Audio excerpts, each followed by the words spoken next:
मैं फिर भी नरक पहुंच गया। हुआ ये कि मेरे घर पे एक भिखारी आया और उसने बोला, घर पे कोई है?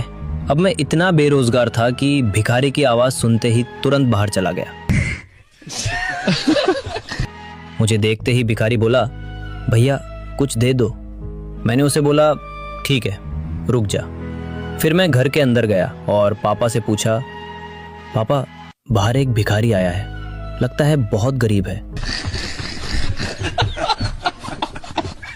कुछ पैसे दे दो उसको देने के लिए।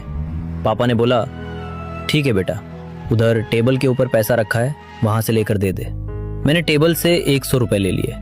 पैसे लेते ही मैं ये देखने के लिए चला गया कि भिखारी अभी तक वहां है या चला गया।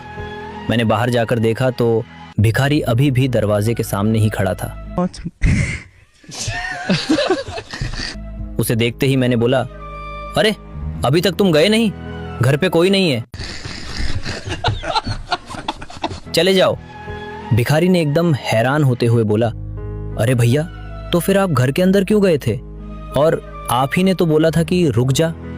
मैंने बोला, अरे मैंने तुझको बोला था रुक जा, मतलब पहले थोड़ा रुक और फिर यहां से जा। अब तुझे इतना भी समझ में नहीं आता, और तू कोई अंबानी का लड़का नहीं है जो तेरा बहुत कीमती समय खराब हो गया, चुपचाप यहां से चला जा। मेरी ये बात सुनकर भिखारी की आंखों में आंसू आ गए। वो जाते जाते बोला, बेटा मैं तुम्हें कभी माफ नहीं करूंगा, तुमने मेरे साथ मजाक किया है। याद रखना, भिखारी कभी कभी भगवान का रूप लेकर भी आता है। जैसे ही वो भिखारी जाने लगा, अचानक उसके चारों तरफ एक बहुत तेज रोशनी आई और वो उस रोशनी में ओझल हो गया। अब आप लोग ही बताओ दोस्तों, रुकने के बाद आखिर जाना ही तो होता है ना।